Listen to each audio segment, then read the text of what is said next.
Eto nga no, mainit na balita to ngayon. Actually, even before magsampa ng kaso, etong si Senator Trillanes, na interview natin siya, no? Na yun nga at kaming dalawa ni Boss Mark, na kung saan tinanong na rin natin to, no? Eto, sabi dito sa balita, isinampang kaso ni Trillanes, diversionary tactic, ang sabi ni Bongo. Sino? Tactic saan? Eto rito, itinuturing ng senador, ni Senador Christopher Bongo na isang diversionary tactic ang paghahain ng kaso laban sa kanya ni Senator Antonio Trillanes IV sa Office of the Ombudsman. Isa po itong diversionary tactic para ilihis ang atensyon ng taong bayan sa tunay na mga issue. Pahayag ni Go sa isang press conference, naghain si Trillanes itong Martes ng kasong graft and plunder laban kina Go at dating Pangulong Rodrigo Duterte sa Ombudsman, kaugnay sa pagpabor at pagpasok ng 7 billion na government infrastructure project sa kumpanya na pag-aari ng kapatid at ama ng senador. Ayan. So, eto nga no, patok na patok to ngayon, tong balita na to na kung saan nagsampa nga at kabi-kabilaan ang interview ni Senator Trillanes. Ayan nga, matagal na kasing sinampahan ng kaso ni Senator Trillanes. Etong sila Bongo, kaya lang ang pakiwari ni Senator Trillanes is na medyo nahaharang sa ombudsman. Ngayon, in-apply ulit yung kaso para kasi nagpalit na tayo ng ombudsman, di ba? At yun nga, ang ombudsman na bago ngayon ay si Secretary Boying Rimulya. Ano?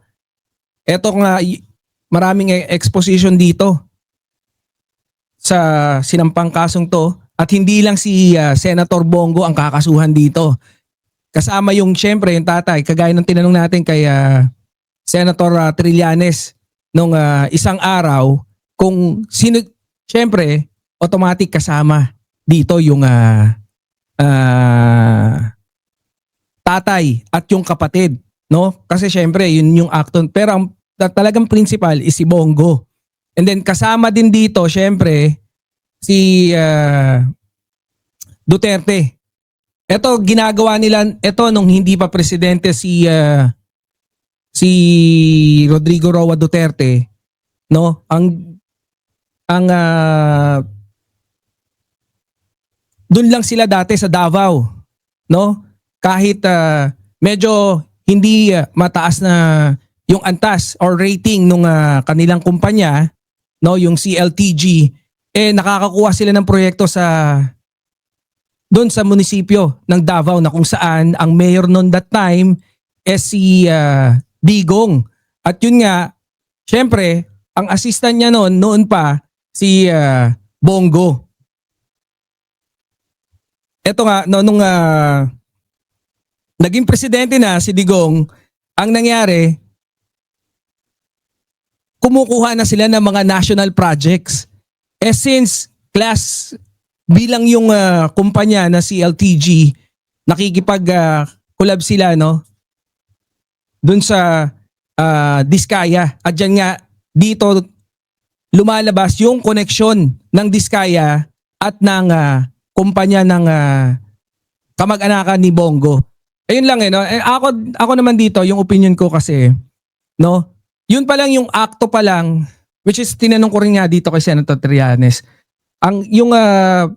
Medyo na sa akin pa lang yung act pa lang, alam mong senator yung anak mo or may posisyon sa gobyerno. Let's say yung assistant doon sa mayor pa lang na si Bongo, tas kung nakakahingi, yun pa lang pag yung tatay ka tas humingi ka, alam mong nasa posisyon yung anak mo, parang doon pa lang medyo anomalya na maanumalya na.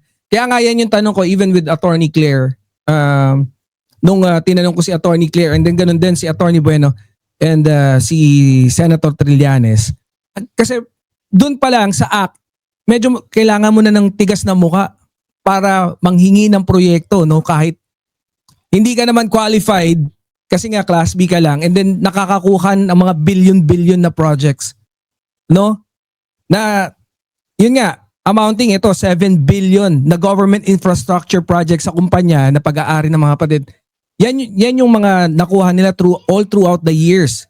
Oh. Eto sabi dito, may sagot nga rito si Go. Ang sabi ni Go, please lang, labanan natin ang korupsyon sa gobyerno. Labanan natin itong mga kalokohan at ikulong po ang mga korap. Ikulong po ang mga magnanakaw. Huwag po nating ilihis ang issue. Kawawa yung mga Pilipino. Ayan. Yan yung pagkakasabi niya. Sabi pa ng senador, hindi siya nagulat sa pagsampa ni Trillanes ng kaso laban sa kanya dahil ilang beses na itong ginawa sa parehong ring issue noong 2018, noong 2021 at noong 2024. No? So, ngayon, iba na ang magiging reaction na dito ni Senator Bongo dahil nga iba na yung ombudsman. Mas may talim na ngayon or mas may pangil laban sa mga korupsyon. Ngayon, dito mas magiging pandiinan yung gagawing pag-iimbestiga nitong ni Ombudsman Remulla, no? Kasi yun nga unang araw pa lang ni Secretary Boying Remulla, trabaho kaagad. Ngayon, yung SALN bukas pwede ka na magtanong, no? Tapos marami na rin tayong iniimbestigahan through yung sa ng ombudsman. I mean, marami nang naimbestigahan na ipinasa sa ombudsman and then of course, yung collaboration niyan ng ICI at saka ng ombudsman.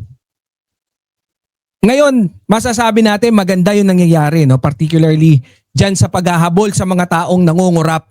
Kaya medyo makikita nyo, no? Iba na yung mga datingan ngayon. Hindi na kagaya dati na pakulkul lang pag sinampahan ng kaso dahil nandiyan naman si Digong para protektahan sila. Ngayon, iba na. Kaya mapapansin nyo dyan, no? Mamaya dun sa susunod nating topic na kung saan etong para makapanakit ng damdamin, gumagante. Mamaya ipapakita natin dito, no? Si Pangulong, ang tanong ko lang, tinanong ko rin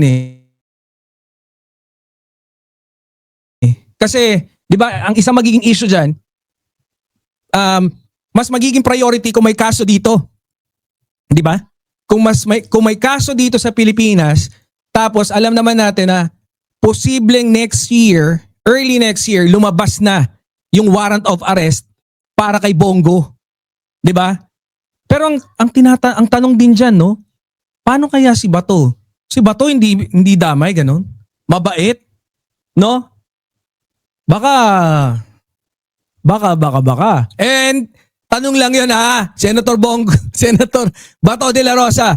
Anyways, hindi kung gusto mo mag-explain yung sarili mo, pwede naman dahil open kami dito sa Birahan PH, no? Kung gusto mong magpahayag, no, at malaman ng ating mga birador dito sa Birahan PH, pwede naman. We are welcome, no? We are welcoming you kung gusto mo magpa-interview, wala namang problema.